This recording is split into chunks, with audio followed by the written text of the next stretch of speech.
పేదల జీవితాలతో ఆడుకుంటూ వారి నోటికాడ కూడు తీసేస్తుంది ఈ కూటమి ప్రభుత్వం. అది వాలంటీర్ల విషయంలో వారు చేసినటువంటి పచ్చి దగా చూస్తే ఎవరికైనా కూడా స్పష్టమవుతుంది.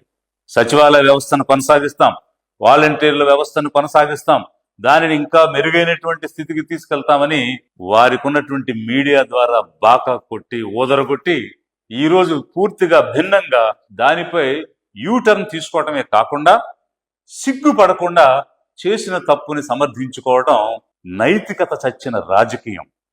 అధర్మాన్ని ధర్మమని చెప్పుకుంటున్నారు అనే దానికి నిలువెత్తు సజీవ సాక్ష్యంగా ఉంది ఈ కూటమి ప్రభుత్వం అనేది ఎవరికైనా కూడా అనిపిస్తుంది. అదే మరి ఎన్డీఏ మేమందరం 3 పార్టీల కూటమికి హామీ ఇస్తున్నాం. మీ ఉద్యోగాలు తీసేయం, వాలంటీర్ వ్యవస్థ కొనసాగిస్తామని మరొక్కసారి మీ అందరికీ హామీ ఇస్తున్నా.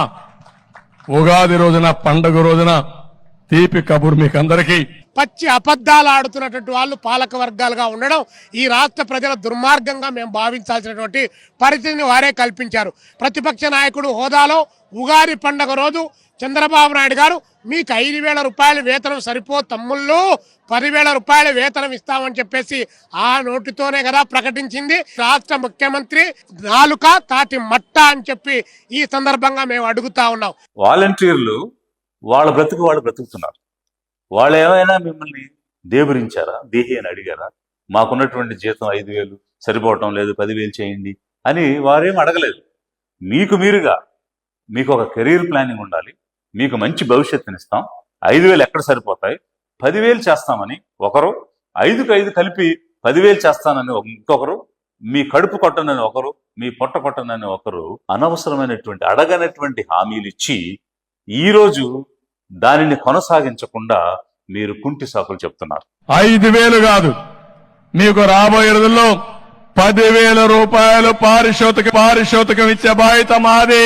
మీలో సమర్థత ఉంది, తెలివితేటలున్నాయి. ఇది ఎంట్రీ పాయింట్ మాత్రమే.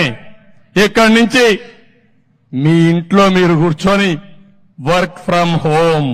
అమ్మ, నేను ఒక అన్నగా చెప్తున్నా, మీకు 5,000 వస్తే ఇంకో 5,000 ఇచ్చే మనసున్న వ్యక్తిని నేను. ఒక ప్రొసీజరల్ ఇష్యూస్ గురించి చెప్తూ గత ప్రభుత్వం వాలంటీర్ల యొక్క జీవో ఎక్స్టెన్షన్ ఇవ్వలేదు, 11 నెలల తర్వాత తిరిగి దాన్ని ఎక్స్టెండ్ చేస్తూ జీవో ఇవ్వలేదని కుంటి సాకులు చెప్తున్నారు. కాంట్రాక్ట్ లెక్చరర్స్ ఉన్నారు, కాంట్రాక్ట్ ఎంప్లాయీస్ ఉన్నారు, అవుట్ సోర్సింగ్ స్టాఫ్ ఉన్నారు. వీళ్ళందరికీ కూడా ప్రతి 11 నెలలకి ఎక్స్టెన్షన్ రెన్యువల్ అనేటువంటి జీవో ఇవ్వాలి. ఏ ప్రభుత్వం అయినా ఇవ్వాలి. ఈ రోజు మీరేం చెప్తున్నారు? ప్రభుత్వం అనేటువంటిది శాశ్వతం, అధికారం ఉన్న పార్టీ శాశ్వతం కాదు. కాబట్టి గత ప్రభుత్వం తీసుకొచ్చినటువంటి పథకాలు ఏమైనా ప్రజా శ్రేయస్సు కోసం చేసుంటే అవి కొనసాగించాలి, గవర్నమెంట్ ఈజ్ ఇన్ కంటిన్యూన్స్ అని చెప్పి మీరు ఈ రోజు అనేకమైన భాషలు మాట్లాడుతున్నారు. మరి అదే ప్రభుత్వం శాశ్వతం, ఏవైతే ప్రజా శ్రేయస్కర కార్యక్రమాలు ఉన్నాయో అది ఎవరు చేసినా కొనసాగించాలి అని చెప్తున్న మీరెందుకు కొనసాగించలేకపోయారు? ఒకవేళ గత ప్రభుత్వం కొనసాగించలేదంటే వారు దీని మీద ఏమన్నా పునరాలోచన చేయాలనుకున్నారేమో. ఈ వాలంటరీ వ్యవస్థను కొనసాగించాలా వద్దా అన్న విషయం మళ్ళీ అధికారంలోకి వస్తే ఆలోచిద్దాం, అప్పుడు నిర్ణయం చేద్దాం అనుకున్నారేమో. ఎందుకంటే కార్యకర్తలను పట్టించుకోలేదు, వాలంటీర్ని చూసి అనేటువంటి ఒక అపవాదం వచ్చింది కాబట్టి కొనసాగించాలా లేదా అని ఒక పునరాలోచన ఆ ప్రభుత్వం పడి ఉండొచ్చు. కానీ మీరు హామీ ఇచ్చారు కదా, మేము కొనసాగిస్తామని చెప్పారు కదా, చెప్పి ఓట్లు వేయించుకుని వచ్చారు కదా, వచ్చినప్పుడు కొనసాగించాల్సిన బాధ్యత మీకుంది. అలాంటి అధికారం మీ చేతికి వచ్చింది, అలా నమ్మే జనం మీకు ఓట్లు వేశారు. అయితే ఇప్పుడు ఇలాంటి సాకులు చూపిస్తున్నారేంటి? మరి మీరు పెట్టినటువంటి కాంట్రాక్ట్ వ్యవస్థ, అవుట్ సోర్సింగ్ వ్యవస్థ 11 నెలలకు ఒకసారి రెన్యూ చేయటం అన్నది ఎన్నో సంవత్సరాలుగా జరుగుతూ వచ్చిందిగా. అసలు ఆ వ్యవస్థకి అంటే శాశ్వతమైనటువంటి ఉద్యోగాలు ఇచ్చేటువంటి రిక్రూట్మెంట్ పద్ధతిలో కాంట్రాక్ట్ అవుట్ సోర్సింగ్ అనే విధానానికి ఆద్యం పోసిందే ఆద్యుడే చంద్రబాబు నాయుడు గారు. ఆ కాన్సెప్ట్ తెచ్చిందే మీరు. దానికి కర్త కర్మ క్రియ పర్మనెంట్ జాబ్స్ మానేసి అవుట్ సోర్సింగ్ కాంట్రాక్ట్ జాబ్స్ అనేటువంటి ఒక విధానం తీసుకొచ్చారు. అయితే మరి ఆ విధంగా మీరు ఇచ్చిన తర్వాత గత ప్రభుత్వం 5 సంవత్సరాలు 11 నెలలకు ఒకసారి కాంట్రాక్ట్ అవుట్ సోర్సింగ్ రెన్యూ చేసుకుంటూ వచ్చింది. మీరు ఇచ్చారని వాళ్ళు ఆపేయలేదు కదా, మీరు ఇచ్చిన వాళ్ళు తీసేయలేదు కదా. మరి మీరెందుకు చేయట్లేదు? మీరు హామీ ఇచ్చి ఎందుకు మానేస్తున్నారు? ఇది నేను కంపారిజన్ కోసం మాట్లాడుతున్నా తప్ప ఒకరికి ఫేవరెటిజంగా ఉండడం కోసం నేను మాట్లాడటం లేదు. నేను వాలంటరీ వ్యవస్థలో పేదలకు జరిగిన అన్యాయం చెప్తున్నాను. అది ఒకవేళ వైసీపీకి అనుకూలంగా ఉందని ఎవరైనా అనుకుంటే అది వారి కర్మ. లిబరేషన్ కాంగ్రెస్ పార్టీకి ఒక సిద్ధాంతం ఉంది. రాజ్యాంగంలో ఏ ఐడియల్స్ అయితే ఉన్నాయో మా పార్టీ రాజ్యాంగంలో కూడా అవే ఐడియల్స్ ఉన్నాయి. పేదల చేత, పేదల కోసం ఒక స్థిరమైనటువంటి ప్రభుత్వం ఏర్పాటు చేయాలన్నదే అధిక జనుల యొక్క ఆకాంక్ష, లిబరేషన్ కాంగ్రెస్ పార్టీ యొక్క లక్ష్యం. అందుకోసం మేము పనిచేస్తున్నాం. ఈ రోజు పేదలకు అన్యాయం జరిగింది కాబట్టే లిబరేషన్ కాంగ్రెస్ పార్టీ గొంతు విప్పి మాట్లాడుతుంది. 2.5 లక్షల మంది వాలంటీర్లు వీధిన పడ్డారు. నెలకి 5,000 రూపాయల జీతం ఇస్తానంటే పేదలు కాకపోతే ఎవరు వస్తారు? అలాంటి వారి నోటి దగ్గర కూడి తీసేశారు మీరు. ఆ ఒక్కొక్క కుటుంబంలో 3 అనుకున్న 7.5 లక్షల మంది ఈ రోజు వీధిన పడ్డారు. అది ఒకవైపు అయితే, వీళ్ళు అనేకమైనటువంటి సేవలు, ప్రభుత్వం ద్వారా అందేటువంటి అనేకమైనటువంటి సంక్షేమ పథకాలు ప్రజల గుమ్మం దగ్గరికి, ఇంటి గుమ్మం దగ్గరికి తీసుకెళ్లి ఇచ్చారు. లేవలేనటువంటి ముసలి వాళ్ళకి, నడవలేనటువంటి ఫిజికల్లీ ఛాలెంజ్డ్ పీపుల్ కి ఇంటింటికి వెళ్ళిచ్చి వారి మన్నలను పొందారు. దాని ద్వారా ప్రభుత్వానికి దాని గౌరవం ఇనుమడింపజేసేటువంటి పనులు చేస్తూ ప్రజల మన్నలు పొందుతున్నారు. అలాంటి వారిని వీధిన పడేసేటువంటి పరిస్థితి తెచ్చారే, మీకు మనసు ఎలా ఒప్పింది? నాకైతే అర్థం కావడం లేదు. మన దేశంలో యూపీఎస్సీ అనేది ఒకటి ఉంది. అది అత్యంత ఉన్నతమైనటువంటి సర్వీసెస్ కి రిక్రూట్మెంట్ చేస్తుంది. ఐఏఎస్, ఐపీఎస్, ఐఎఫ్ఎస్ ఇట్లాంటి సెంట్రల్ సర్వీసెస్ అన్ని కూడా. వాలంటీరీ వ్యవస్థ, సచివాలయ వ్యవస్థ అన్న కాన్సెప్ట్ వైసీపీ మేనిఫెస్టోదే అయి ఉండొచ్చు. కానీ దానిని రూపకల్పన చేసి వ్యవస్థ నిర్మాణం చేసి నిలబెట్టినటువంటిది నేను, ఆ రోజు నాతో ఉన్నటువంటి గిరిజా శంకర్ అనేటువంటి నా కొలీగ్ ఐఏఎస్ ఆఫీసర్. మట్టి ముద్దను తీసి బొమ్మను చేసి అవయవాలు అమర్చి ఊపిరి పోసి జనజీవన స్రవంతిలోకి తెచ్చాం సచివాలయ వ్యవస్థని, వాలంటీర్ వ్యవస్థని మేము. అలాంటిది ఒక పారదర్శకతతో ఒక యూపీఎస్సీ చేసే రిక్రూట్మెంట్ సంవత్సర కాలం తీసుకుని 1,500 నుంచి 2,000 ఉద్యోగాలు ఇస్తుంది. అయితే 2 నెలల కాలంలో 60 రోజుల్లో అత్యంత పారదర్శకతతో చిన్న పొరపాటు కూడా లేకుండా 1,31,000 పర్మనెంట్ జాబ్స్ రిక్రూట్ చేశాం. 2.5 లక్షలకు పైగా వాలంటీర్లను రిక్రూట్ చేశాం. మేము చేసినటువంటి రిక్రూట్మెంట్ లో ఎక్కడైనా ఏదైనా చిన్న పొరపాటు జరిగినట్టు ఎక్కడైనా వచ్చిందా? ఎవరైనా రాజకీయ ఒత్తిళ్లకు లొంగి గాని, లంచం ఇచ్చి గాని ఉద్యోగాలు తెచ్చుకున్నాం అనేటువంటి వారు ఈ రోజు కూడా ఉన్నటువంటి సచివాలయ వ్యవస్థలో ఉన్న ఏ సచివాలయ కార్యదర్శినైనా, అక్కడ ఉద్యోగినైనా అడగండి, ఒక్కరైనా సరే అవును మేము ఒత్తిడి చేసి డబ్బు ఇచ్చి లంచం ఇచ్చి తెచ్చుకున్నాం అని చెప్పేవారు కనిపిస్తారేమో. అలాంటి పారదర్శకతతో ఒక రోస్టర్ విధానాన్ని పాటించి అన్ని వర్గాలకు కూడా సముచితమైన స్థానం ఇచ్చి 30% మంది మహిళలకు అవకాశం ఇచ్చి ఆ రోజు అత్యంత పారదర్శకమైనటువంటి రిక్రూట్మెంట్ మేము చేశాం. వాళ్ళు అనేకమైనటువంటి సేవలు నీతిగా, నిజాయితీగా, నిస్వార్థంగా చేస్తూ వచ్చారు. ప్రజల యొక్క మన్ననలు పొందారు. ఇంటింటికి వెళ్లి డేటా సేకరించారు. కెలామిటీస్ లో, అంటే విపత్తులు వచ్చినప్పుడు, వరదలు వచ్చినా, తుఫానులు వచ్చినా ఇంటింటికి వెళ్లి బియ్యం ఇచ్చేటువంటి కార్యక్రమం. మరీ ముఖ్యంగా పెద్ద కెలామిటీ, ప్రపంచవ్యాప్తంగా వచ్చినటువంటి కెలామిటీ ఏంటంటే COVID-19. ఆ సమయంలో ఇంటి నుంచి ఎవరో బయటకు రానటువంటి సమయంలో, ఒకరినొకరు పలకరించుకోలేని సమయంలో, ఇంట్లో మనిషి చచ్చిపోతే దహన సంస్కారాలు కూడా వెళ్ళడానికి వెనుకాడినటువంటి సమయంలో వాలంటీర్లు వెళ్లి ఇంటింటికి తిరిగి కావలసినటువంటివి సమకూర్చి వ్యాక్సినేషన్ చేసి, మందులు ఇచ్చి, ఇంజక్షన్లు చేయించినటువంటి పరిస్థితి ఈ వ్యవస్థ ద్వారా జరిగితే ప్రతి ఒక్కరు కూడా దాన్ని అభినందించారు. అంతేకాకుండా వీరు ఎక్కడి నుంచి వచ్చారు? కమ్యూనిటీలో నుంచి వచ్చారు. అంటే ఏ కమ్యూనిటీస్ అయితే ప్రభుత్వం సేవలు అందించాలో ఆ కమ్యూనిటీ నుంచి రావడం వల్ల మా ప్రజలకు మేము సేవ చేసే అవకాశం దొరికింది, స్వచ్ఛందంగా సేవ చేసే అవకాశం దొరికింది అని ఎంతో ఉత్సాహంగా పనిచేశారు. ఐక్యరాజ్య సమితి గాని, వరల్డ్ బ్యాంక్ గాని, నీతి ఆయోగ్ గాని ఏం చెప్తుందంటే, ఏదైనా కమ్యూనిటీ డెవలప్మెంట్ జరగాలన్నా, డెవలప్మెంట్ ప్రోగ్రామ్స్ ముందుకు తీసుకెళ్లాలన్నా ఆ కమ్యూనిటీలో నుంచే వాలంటీర్లు తీసుకుని, కమ్యూనిటీలో నుంచే స్వచ్ఛందంగా వచ్చే వాళ్ళని తీసుకుని పనిచేస్తే మరింత ఎఫెక్టివ్ గా ఉంటుందని ఒకవైపు ఆ రకమైనటువంటి థీసిస్లు మనకు కనిపిస్తున్నాయి. మంచి చెడు అనేటువంటివి ప్రతి చోట కూడా ఉంటాయి, సమాజంలో ఉన్నాయి. ఒకవేళ ఎవరైనా పర్టికులర్ వాలంటీర్ పొరపాటు చేశాడంటే, లేదా రూల్స్ అతిక్రమించాడంటే, లేదు రాజకీయంగా వెళుతున్నాడు, బంధుప్రీతి చూపిస్తున్నాడంటే చర్యలు తీసుకోవచ్చు. మనం డిసిప్లినరీ యాక్షన్ తీసుకునేటువంటి పద్ధతి ఉంది, దాని ప్రకారంగా చేయొచ్చు. అంతేగాని వ్యవస్థ మొత్తాన్ని కూడా నిలుపుదల చేయడం అనేటువంటిది, దానికి తోడుగా యూటర్న్ తీసుకోవడం అనేటువంటిది ఏ విధంగానూ కూడా సబబు కాదు, సహించలేనటువంటి విషయం. మరి చంద్రబాబు గారికి ఇలాంటి యూటర్న్ తీసుకునే నైజం ఉంది, ఇచ్చినటువంటి హామీలు నెరవేర్చడు అనేటువంటి అపవాదు ఉంది. గతంలో ఎన్టీ రామారావు గారు పూర్తి మద్యపాన నిషేధం చేస్తే వీరొచ్చి ఆ మద్యపాన నిషేధాన్ని ఎత్తేశారు.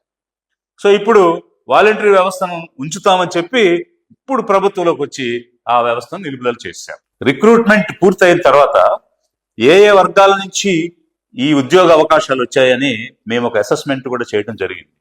చూస్తే సచివాలయ ఉద్యోగాల్లో 80% ఎస్సీ ఎస్టీ బీసీ మైనారిటీసే వచ్చారు. వాలంటీర్ల ఉద్యోగాల్లో 80% పైగా ఎస్సీ ఎస్టీ బీసీ మైనారిటీలే వచ్చారు. ఎందుకనంటే పేదరికంలో ఉన్నటువంటి వాళ్ళు వాళ్ళే.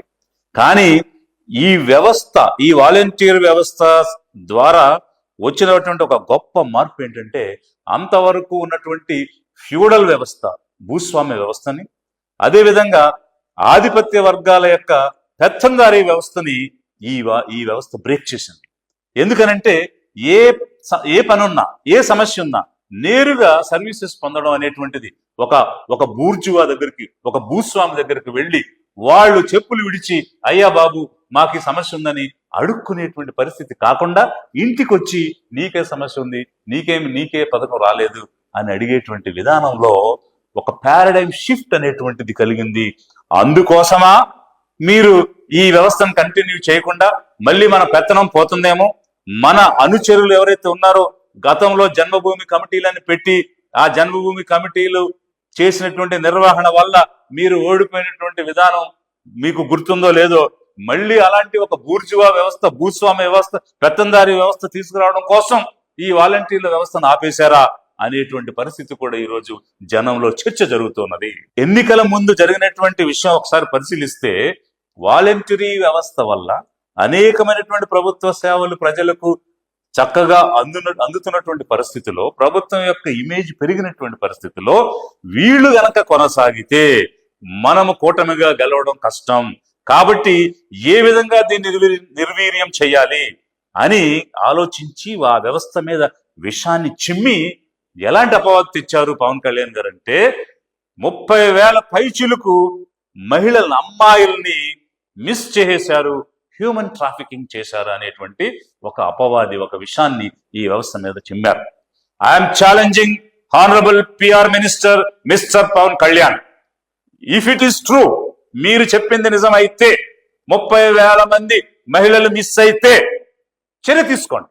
ఈ రోజు ప్రభుత్వంలో మీరున్నారు. ఏ వాలంటీరా తప్పు చేశాడో క్రిమినల్ యాక్షన్ తీసుకోండి. 30,000 మంది మిస్ అయిన వారిని వెనక్కి తీసుకురండి. తప్పు చేసినటువంటి వాలంటీర్ మీద మీరు చర్య తీసుకోండి. అంతేగాని వ్యవస్థ మొత్తం మీద విషం చెమ్మకండి.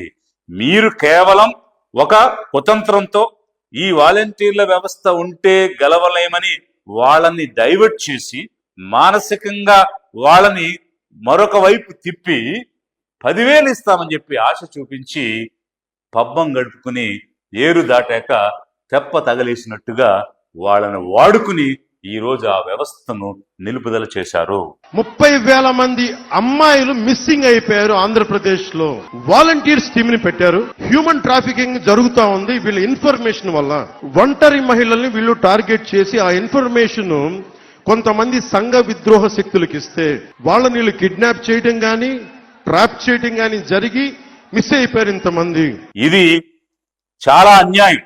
ఒక్కసారి వాలంటీర్ల యొక్క గొంతు వినండి.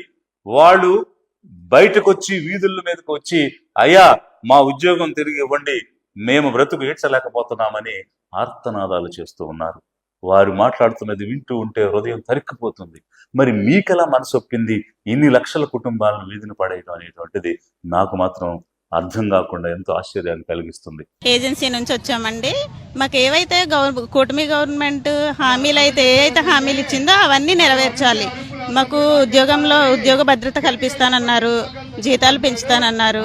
ఇప్పుడు మొత్తానికి ఆదాయం లేకుండా మాకు పూట గడవలేని పరిస్థితిలో మమ్మల్ని వదిలేశారు. ఏ కారణం చేత వదిలేశారో మాకు తెలియదు. ఎన్నికల ముందు నేను ఇస్తాను అన్నారు. ఏంటండి ఇచ్చేది? ఇదే అండి రోడ్డు మీద నిలబెట్టడం ఆయన ఇచ్చే పనిష్మెంట్ మాకు. ఆయన ఏమన్నారు? ఆయన వచ్చిన తర్వాత అధికారంలోకి నేను కొనసాగిస్తా అన్నాడు. మరి కొనసాగిస్తా అన్నదాన్ని ఇన్ని రీజన్స్ చెప్పుకుంటా మమ్మల్ని ఇలా నడి రోడ్డు మీద నిలబెట్టడం ఆయన ఎంతవరకు కరెక్ట్ అయితే కాదండి. ఆయన ఇస్తా అన్నదే మేము అడుగుతున్నాం.